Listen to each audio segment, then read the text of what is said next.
سارے اوامر قرآن پاک کے اندر موجود ہیں جی، سارے اوامر، اس بات کے اوپر آپ نے غور کرنا. سارے احکامات قرآن پاک کے اندر ہیں. سارے نواہی، نواہی کس کو کہتے ہیں؟ جو منع کیے گئے ہوں. اوامر کن کو کہتے ہیں؟ جن کا حکم دیا ہو. سارے حکم قرآن میں موجود ہیں، سارے نواہی قرآن میں موجود ہیں. میں آپ کے سامنے چند سوال رکھتا ہوں جو آپ نے یاد کرنے ہیں، تاکہ انکار حدیث کا جو عصر حاضر میں بہت بڑا فتنہ ہے، یہ بہت بڑا فتنہ ہے میرے بھائیوں، کیونکہ دین کا حلیہ بگاڑ دیا. دین سمجھ ہی نہیں آ سکتا رسول اللہ کی حدیث کے بغیر، دین کا تصور ہی نہیں رسول اللہ کی حدیث کے بغیر، اور عمل کی قبولیت ہی نہیں حدیث کے بغیر.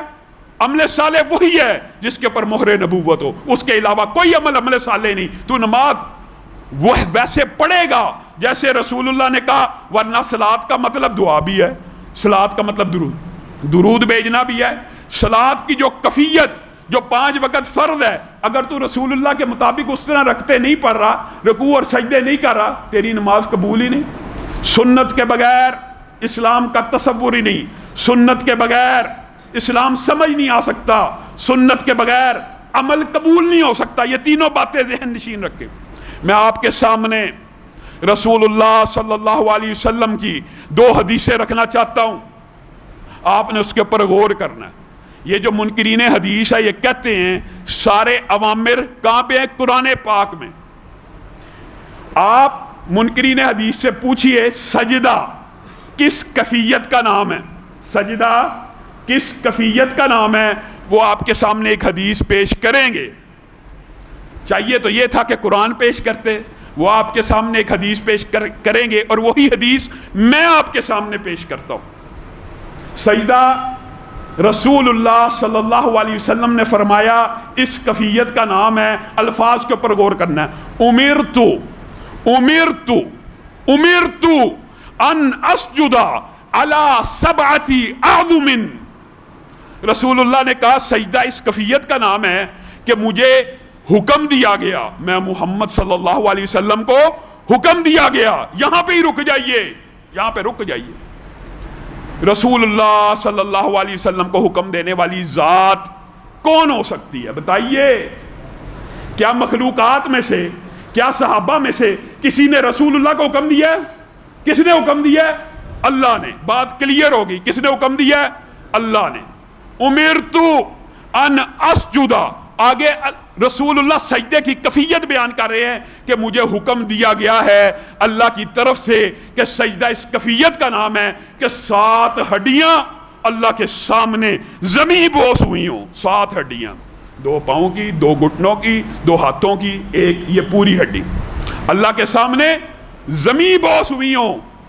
منکر حدیث بھی یہی کہتا ہے کہ سجدہ اس کیفیت کا نام ہے. اب ان سے سوال آپ نے کرنا ہے. امرتو، رسول اللہ کہہ رہے ہیں مجھے حکم دیا گیا ان اسجد علی 7 اعظم. اگر سارے حکم قرآن پاک کے اندر موجود ہیں، اٹھائیے قرآن، یہ کس سورت کی آیت ہے؟ دکھا دیجئے یہ کس سورت کی آیت ہے.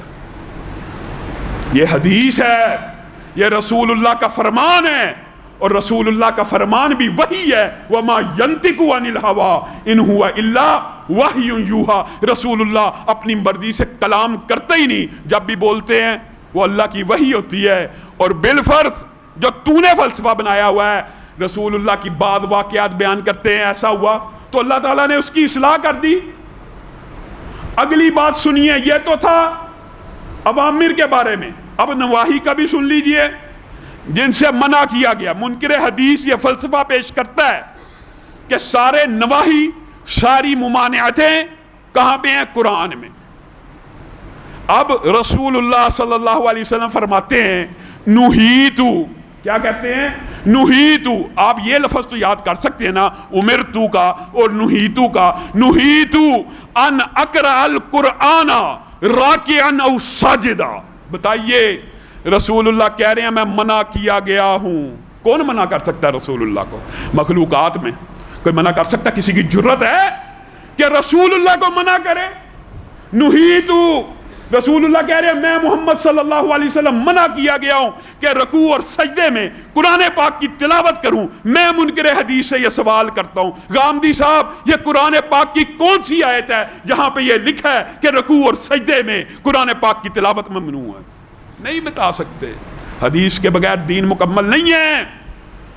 آگے چلیے، اس کے دلائل 20 ہیں، لیکن میں آپ کو وہ بتلا رہا ہوں جو آپ یاد رکھیں ہمیشہ کے لیے. آپ کا اور ہمارا منہج سیدھا ہو جائے، درست ہو جائے. یہ جو دور حاضر میں سیکولرزم، لبرلزم، یہ سارے کے سارے ایسے لوگوں کو پروموٹ کر رہے ہیں جو دین کی بنیادوں کے اوپر حملہ کریں، دین کی جڑ ہی کاٹ دی.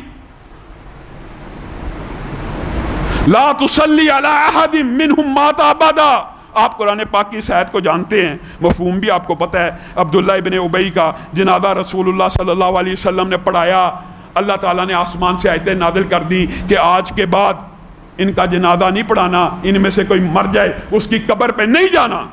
یہ آیت تو قرآن پاک میں موجود ہے غامدی صاحب، یہ نہیں کی آیت موجود ہے صرف منافقین کے بارے میں اسپیسیفک.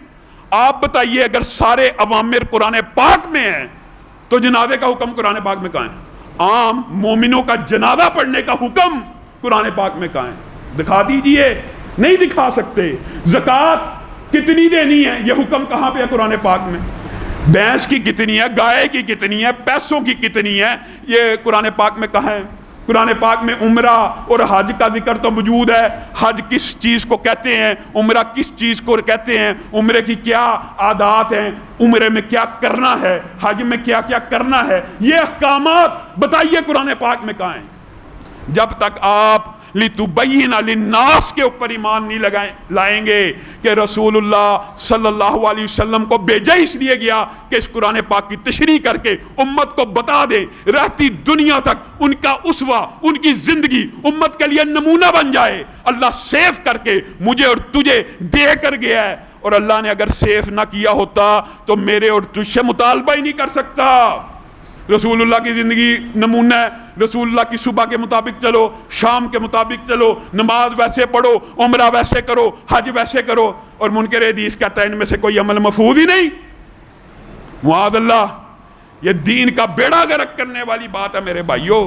یہ دین کا جنازہ نکالنے والی بات ہے. اپنی رائے سے، غامدی صاحب کی رائے سے قرآن کو سمجھنا ہے کسی امتی کی